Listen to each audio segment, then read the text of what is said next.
Question आपका express each number as a product of its prime factors. कुछ 5 numbers आपको दिए हुए हैं, आपसे बोल रहा है कि इनको एक्सप्रेस करो as a product of its prime factors. चलो शुरुआत करते हैं, इसको पिक करते हैं फर्स्ट को 140। अब आप देखो कि 140 आपका किस किस से डिवाइड हो सकता है। ठीक है, प्राइम फैक्टर्स आप जानते हो क्या होते हैं, मैं सिर्फ आपको यहाँ पर सॉल्यूशंस दे रहा हूँ। ठीक, तो सबसे पहले आप सबसे छोटे नंबर से चेक करोगे तो 2 से जाएगा आपका ये 70 टाइम्स। ठीक है, देन अगेन 2 से जाएगा आपका ये 35 टाइम्स। अब 2 से नहीं कैंसिल हो सकता, 3 से नहीं हो सकता, 4 से नहीं हो सकता, देन 5 से 7 टाइम्स। और 7 अपने आप में क्या है, एक प्राइम नंबर है, तो 7 से 1 टाइम।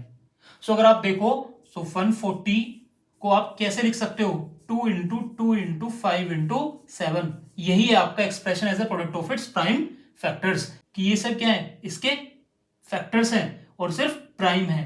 और क्या लिख सकते हो उसको, वही 2 मेरा 2 टाइम्स आ रहा है, सो इसको 2 × 2 लिख सकते हैं, इंटू 5 × 7। बस यही करना था मुझे। नेक्स्ट पिक करते हैं, अब थर्ड पार्ट पिक कर लेते हैं। ठीक है, 3825। सो ये 2 से तो आपका डिवाइड नहीं हो सकता, साफ नजर आ रहा है आपका एक ओड नंबर है। 3 से चेक कर लेते हैं कि इनके डिजिट्स का सम 3 से डिविजिबल है। सो 8 3 11 13 5 18, बिल्कुल डिजिट्स का सम आपका 3 से डिविजिबल है, तो 3 से भी आपका ये डिवाइड हो जाएगा। देन 1 टाइम, देन 3 2 जा 6, देन 7, देन 1 5 3 5 जा 15, 1 2 7 5। ठीक है, अब देखो क्या फिर से 3 से डिवाइड हो सकता है, तो डिजिट्स का सम आपका 7 5 12 13 14 15, बिल्कुल 3 से फिर से हो सकता है। देन कितना, 3 4 जा 12, 3 2 जा 6, देन 3 5 जा 15। ठीक है, 3 से फिर से कैंसिल हो गया। ठीक है, अब अगेन देखो फिर से 3 से कैंसिल हो सकता है कि नहीं हो सकता है। ठीक, अब नहीं होगा, नहीं होगा तो अब 4 से तो होगा ही नहीं, 5 से चेक कर लेते हैं, 5 से बिल्कुल हो जाएगा, फिर लास्ट में आपका 5 है। ठीक है, सो 5 8 जा 40, देन 5 5 25।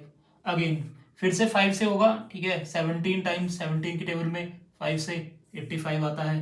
ठीक, फिर 17 एक प्राइम नंबर है, तो ये 1 टाइम ही जाएगा।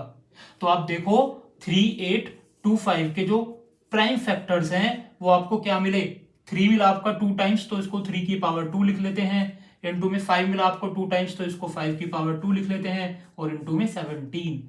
बस यही करना था आपको। ठीक, तो सेकेंड पार्ट इसका, फोर्थ पार्ट और ये फिफ्थ पार्ट आप ये खुद से कर सकते हो, आपको पता चल गया है कि इनको कैसे एक्सप्रेस करना है। लेकिन एक बात ध्यान रखो, ठीक है, आप एक मैथ्स के स्टूडेंट हो तो आपको कम से कम यार 20 या फिर 30 तक तो टेबल्स याद होने चाहिए। ठीक है, तो अगर कोई बड़ा नंबर होगा जैसे कि 7429 है, तो इस तरह के नंबर्स को टैकल करने में काफी आसानी रहेगी।